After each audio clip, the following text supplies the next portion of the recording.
హరి ఓం నమో వీరబ్రహ్మణే.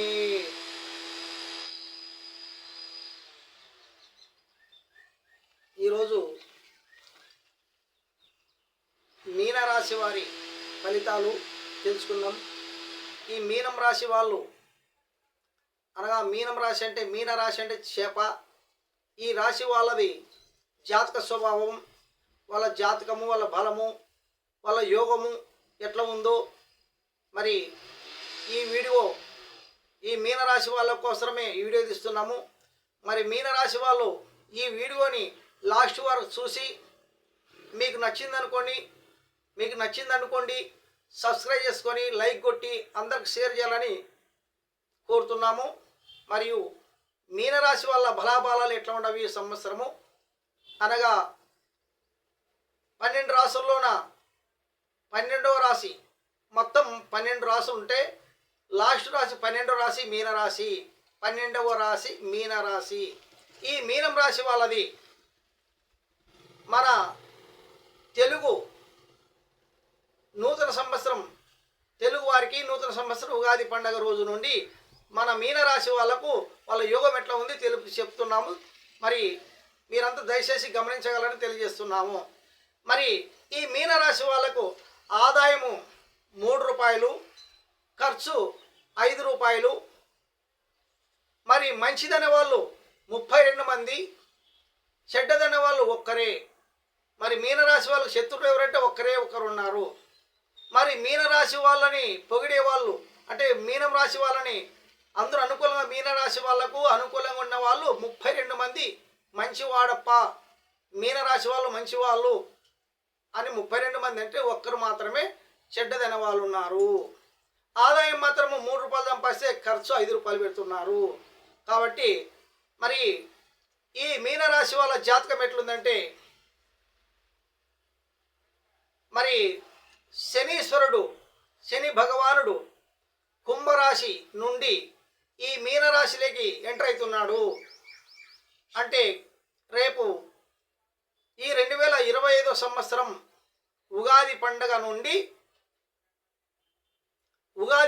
రోజు నుండి మీనరాశిలోకి ఎంటర్ అవుతున్నాడు శని భగవానుడు. కాబట్టి మీనం రాశి వాళ్ళు మాకు శని వచ్చింది, మాకు శనీశ్వరుడు మా రాశిలోకి వచ్చినాడు, శనీశ్వరుడు మా పైకి వచ్చినాడు, మా రాశి పైకి వచ్చినాడు, మా రాశిలోకి వచ్చినాడు అని మీరే మాత్రం బాధపడకూడదు. శనీశ్వరుడు అంటే మంచి ప్రవర్తన, మంచి భక్తితో ఉండాలని, మంచిగా మిమ్మల్ని కాపాడడానికే మీ రాశిలోకి వచ్చినాడు. ఎందుకు కాపాడుతాడు? శనీశ్వరుడు చెడ్డవాడు కదా అనుకున్నారు మీరు. శనీశ్వరుడు చెడ్డవాడు కాదు, మంచి దైవం. అంటే భగవానుడు అంటే శనీశ్వరుడు మంచి భగవానుడు. శనీశ్వరుడు తలుచుకుంటే మిమ్మల్ని కోటీశ్వరులను చేస్తాడు, శతకోటీశ్వరులను చేస్తాడు శనీశ్వరుడు తలుచుకుంటే. ఎందుకంటే శని భగవానుడు మాకు వచ్చినాడని మీరు ఏమాత్రం బాధ చెందకండి. దాని వివరాలు మీకు చెప్తానేనండి. ఇప్పుడు ఎవరైనా ఒక ఇంటి పక్కల వాళ్ళు కానీ గేర్ల వాళ్ళు కానీ కొట్లాడినప్పుడు వాళ్ళు కొట్లాటట్లే రగులుతూ పోతుంటుంది. అంటే రోజుకు రగులుతూ ఉంటే ఏమవుతుంది, వాళ్ళిద్దరి మధ్యన అట్లనే శత్రుత్వం పెరిగి పెద్ద గొడవలు జరుగుతున్నాయి. కానీ మధ్య మనిషి ద్వారా వాళ్ళకి వీళ్ళకి అంటే ఇరు వర్గాల మధ్యన కొట్లాడకండి, మంచిది కాదని మంచివాడు అంటే ఒక ధర్మాత్ముడు, ఒక పెద్ద మనిషి వాళ్ళని సర్దుబాటు చేస్తే, వాళ్ళకు సర్దుబాటు చేసి రాజీ చేసిన అనుకోండి ఇద్దరిని. వాళ్ళ మధ్యన ఏ ఘర్షణ ఉండదు, ఏ కలహాలు లేకుండా, మనస్తాపాలు లేకుండా భక్తితో అందరూ కలిసిమెలిసి సోదర భావాన్ని అంటే అన్నదమ్ములతో సమానంగా భావించి జీవనం చేస్తారు. కాబట్టి ఇప్పుడు మీకు ఆ పెద్ద మనిషి వాళ్ళిద్దరిని కొట్లాడిన వాళ్ళని ఇద్దరు ఎట్లా కలిపినాడో పెద్ద మనిషి మిమ్మల్ని కూడా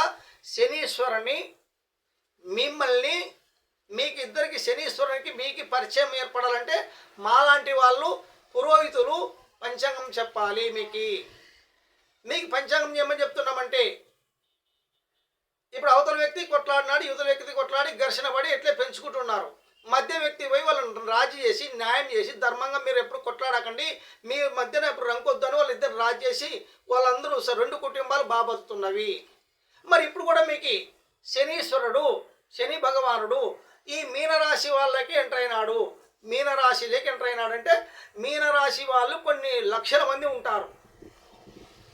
మరి శనీశ్వరుడైనా అని ఆయనని గురించి మనం ఎదబడి ఆయన దగ్గర పోకుండా ఆయనను పూజించకుండా ఆయనతో మనం ఇదే ఎదురు పెట్టుకుంటామనుకో, ఇప్పుడు వాళ్ళకి ఎట్లా రంకుపడిందో గేర్లో మీకు కూడా అదే భావం పెరుగుతుంది. ఇద్దరి మధ్యన శనీశ్వరుని మీరు తిట్టుకోకుండా శనీశ్వరుడు మంచివాడు కాదు, శనీశ్వరుడు చెప్ప శని పట్టింది అది ఇదని మీరు ఆ శనీశ్వరుని శని భగవాన్ని పూజించకుండా ఆయన మీరేమన్నా అపనిందల మాటలు మాట్లాడితే మీ ఇద్దరి మధ్యన శని భగవానుని మధ్యన మీ మీనరాశి వాళ్ళ మధ్యన పెరుగుతుంది, శత్రుత్వం పెరుగుతుంది. శత్రుత్వం అంటే ఎదురవుతుంది. అప్పుడు శని భగవానుడు మిమ్మల్ని ఏదో ఆయన ప్రభావం చేత మిమ్మల్ని శిక్షిస్తాడు. మనం శనీశ్వరుడు ఎదుర్కొనే మన చేత కాదు. శని భగవానుడు పెద్దవాడు. కాబట్టి మీకు ఇద్దరికి న్యాయం చేయాలంటే ఏం చేయాలి? మీరు శని భగవానుడు మీనం రాశి వాళ్ళు అనుకూలంగా ఉండాలి. శని భగవానికి అంటే ఏం చేయాల? మాలాంటి వాళ్ళు పురోహితులు పంచాంగం చెప్తాము. శని భగవాన్ని శనీశ్వరుని మర్చిపోకండి. శని భగవాన్ని మర్చిపోకుండా మీరు 24 గంటలు అంటే ఆయన ఇప్పుడు ఎంటర్ అవుతున్నాడు ఉగాది పండుగ రోజు నుండి మీకు ఎంటర్ అవుతున్నాడు మీ రాశిలోకి. అప్పుడు మీరేం చేయాలి? నవగ్రహాల కరణ ప్రదక్షిణ చేస్తూ నవగ్రహాలను పూజిస్తూ నవగ్రహాలకు అభిషేకాలు చేస్తూ మరియు భక్తితో నల్ల నూలు దానం చేస్తూ నల్ల వస్త్రాలు దానం చేస్తూ తర్వాత తిరుమల తిరుపతి వెంకటేశ్వర స్వామిని పూజిస్తూ తిరుపతి కొండ పోయి దర్శించుకుంటూ ఎప్పుడైతే మీరు తిరుపతి వెంకటేశ్వర స్వామి పోయినారనుకోండి, తిరుపతి పోయి వచ్చిన తర్వాత ఇక్కడ వచ్చి అన్నదానం చేసినారనుకోండి, మీకు శనీశ్వరుడు శాంతి పడతాడు, శని భగవానుడు శాంతిస్తాడు. తర్వాత మనం శ్రీశైలం పోయినామనుకోండి, శ్రీశైలం మహాపుణ్యక్షేత్రం అక్కడ పోయినామనుకోండి, శని భగవానుడు శాంతిస్తాడు. తర్వాత మీ ఇంటి దేవుని ఎవరైనా సరే మీ ఇంటి దేవుని పూజించండి, మీ ఇంట్లో దీపారాధన చేసుకోండి, రోజు భక్తితో ఉండండి. శనీశ్వరుడు మీకు అడిగినంత వరం ఇస్తాడు, శని భగవానుడు అడిగినంత వరం ఇస్తాడు. ఏం చేయాలి? ఈ మీనరాశి వాళ్ళు మీ ఇంట్లోన తెల్లవారుజామున లేచి ఇల్లు శుభ్రం చేసుకొని మరియు దీపారాధన చేసి అంటే 5 ఒత్తులతో అంటే పూజ మందిరంలోన అంటే పూజ మందిరం అంటారు, పూజ గూడు ఉంటుంది. అట్లా గూట్లోన 5 ఒత్తులు పెట్టి 5 జ్యోతులు వెలిగించి 2 ఊదికట్లు ముట్టించి ధ్యానం చేసినామనుకోండి, శని భగవాన్ని ప్రార్థన చేసినామనుకోండి, లేదంటే సూర్యనారాయణమూర్తి సూర్య భగవాన్ని మనము ధ్యానం చేసి సూర్యునికి తెల్లగేటప్పుడు సూర్యుడు ఉదయిస్తప్పుడు సూర్యోదయమున సూర్యునికి ఊదికలు తిప్పి నమస్కారం చేసుకుంటే కూడా శని ప్రభావం శాంతిస్తుంది. తర్వాత మీ ఇంట్లో కానీ మీ వీధిలో కానీ ఏదన్నా ఒక కుక్కలు సన్న కుక్కలు కానీ పెద్ద కుక్కలు కానీ అవుట్ని కొట్టరాదు. కుక్కల్ని కూడా కొడితే శనీశ్వరుడు బాధపడతాడు. కుక్కలకి అన్నదానం పెట్టినా కానీ కుక్కల కింద దండం పెట్టినా కుక్కల కింద నీళ్లు పోసినా మీకు శాంతిస్తుంది, మీకు మంచి జరుగుతుంది. తర్వాత మీ ఇంటి ముందర ఏదైనా మీరు ఎక్కడ అడిగిపోతారు కదా, అడిగిపోయినప్పుడు అక్కడ కాకులకి ముద్ద అన్నం పెట్టినా అంత పిడికడ అన్నం పెట్టినా శనీశ్వరుడు శాంతిస్తాడు. శాంతిపడి మీకు అనుకున్న కోరికలు నెరవేరుతున్నవి. అంటే శని ప్రభావం అంటే ఎట్లుంటుందంటే మీరు చేసే దాన ధర్మాల్లోనే మీరు చేసే చేదానం బట్టి అంటే మీరు చేసే ప్రవర్తన బట్టి మీకు శనీశ్వరుడు మీకు వరం ఇస్తాడు. మీకు ఎప్పుడు ఎదురుగాడు, మిమ్మల్ని గబ్బు లేపాలని కాదు, మిమ్మల్ని నష్టం చేయాలని శనీశ్వరుడు మీలోకి రాలేదు. మీరు భక్తులు, ఈ మీనరాశి వాళ్ళు భక్తులు. మీనరాశి వాళ్ళు మీకు మెలక రావాలంటే మీరేం చేయాలి? భక్తితో మేలుకుంటారు. మీకు శని ప్రభావం వచ్చినప్పుడు ఏం స్వామి మాకు శని ప్రభావం వచ్చిందంట, మాకు బాధలు వెళ్తున్నట, మాకు ఇబ్బంది ఉందంటే ఏం చేయాలా అని మాలాంటి వాళ్ళని పురోహితుల్ని పూజారులు వచ్చి మీరు అడుగుతారు పంచాంగము. అప్పుడు మేము ఏం చేస్తామంటే, నాయనా మీది మీనరాశి, ఈ మీనరాశి వాళ్ళు మీరు పలానా తిరుపతి వెంకటేశ్వర స్వామికి పోయి దర్శించుకునండి, మీకు శాంతి పడతారు.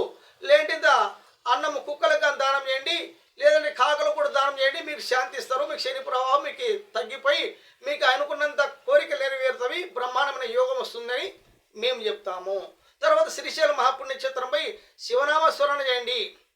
అది లేదనుకో జై శ్రీరామ్, జై జై శ్రీరామ్, జై శ్రీరామ్, జై జై శ్రీరామ్ అని శ్రీరామనామ స్మరణ చేసిన, శ్రీ ఆంజనేయ స్వామిని ప్రార్థన చేసిన, ఆంజనేయ స్వామి మందిరం పోయి ఆంజనేయ స్వామి గుడిలో ఆంజనేయ స్వామిని దర్శించుకొని ఆడ దీపరాజన చేస్తే కూడా శని భగవానుడు శాంతి పడతాడు. కాబట్టి ఇవన్నీ కార్యక్రమాలు మీరు చేసినారనుకోండి, మీకు ఈ వ్యాపారం అంటే ఈ శని భగవానుడు వచ్చినప్పుడు ఇనుము వ్యాపారం చేసే వాళ్ళకి మంచి లాభం ఉంటుంది. అంటే ఇనుము లాభం అంటే ఇనుము అంటే ఏమి? ఇనుప సామాన్ అమ్ముతుంటారు. ఇనుప సామాన్ అంటే ఆర్చి గడ్డీలు, తర్వాత ఇనుప సామాన్లు అంగడికి రకరకాల ఇనుప సామాన్ అంగడి, తర్వాత ఏదైనా లారీ కొన్నా లేదా వాహనం కొన్నా ఇనుపది, ఇవన్నీ శనీశ్వరుడు శాంతి పడతాడు, మంచి ఆధీనం ఉంటుంది. తర్వాత మనం ఇవన్నీ మనకు కొంతమందికి నెరవేరవు కారణాలు, శని ప్రభావం చేత కొన్ని కారణాలు బ్రేకులు పడతాయి. ఆ బ్రేకులు పడినప్పుడు మనం మేల్కొనాలా, మేలుకొని ఓహో పలానా స్వామి పంచంగ చెప్పినాడు కదా, మరి నేను శ్రీశైలం పోయి వచ్చి ఏదో 10 మంది నిరుపేదలకు అన్నం పెడదాం అని ఎప్పుడైతే శ్రీశైలము, వీరబ్రహ్మేశ్వర మఠము, లక్ష్మీ నరసింహస్వామి మఠము, సూర్య భగవాన్ని దర్శించుకొని తిరుపతి పోయి పుణ్యక్షేత్రం తిరిగి మళ్ళీ ఇంట్లో దీనాము నిత్యనిత్యం అంటే దీపారాధన చేసుకుంటూ ఉంటే, రోజు సూర్యభగవాన్ని ధ్యానం చేసుకుంటుంటే మీరు పట్టుకున్న పనులలో విజయవంతంగా నెరవేరుతుంది. భూలాభము, విద్యాలాభము, చదువురాని పిల్లలకు చదువు వస్తుంది. రియల్ ఎస్టేట్ వాళ్ళకు ప్లాట్ల వ్యాపారం, ప్లాట్ల బిజినెస్ చేసే వాళ్ళకు మంచి యోగం ఉంటుంది. తర్వాత రైతులకు వచ్చేసి అంటే వర్షాకాలం పంటలో కొంతమంది బాగుపడతారు, కొంతమంది నష్టపోతున్నారు. వర్షాకాలం పంట ఈ రాశి వాళ్ళు, కొంతమంది వర్షాభావం కాక బాయిల కింద, బోర్ల కింద, తర్వాత కాలువ నీళ్ళతో నీళ్లు కట్టి పంట పండించుకున్న రైతులు మంచి లాభాలు పొందుతారు. అంటే బాయిల కింద బోర్లు వేసి, తర్వాత బావిలో నీళ్లు తోడి, తర్వాత కాలువ నీళ్లు, చెరువు నీళ్లు కట్టి రైతులు పంట పండిస్తుంటారు. వాళ్ళకి మంచి పంటలు పడతాయి, మంచిగా గిట్టుబాటు ధర లభిస్తుంది. ఈ మీనరాశి వాళ్లకు, రైతులకు మంచి యోగం ఉంది. ఈ వర్షాకాలం పంట వేసిన వాళ్ళకి కొన్ని సమస్యల్లోన కొన్ని ప్రాంతాల్లో నష్టపోయే యోగం ఉంది పంటలు. కొంతమంది బాగుపడతారు పంటలు వర్షాకాలం పంటల్లోన. కాబట్టి రైతులు కూడా మంచిదే. ఎప్పుడైతే శని భగవానికి పూజ చేసుకుంటా మరియు నేను చెప్పిన పద్ధతులు పాటించండి.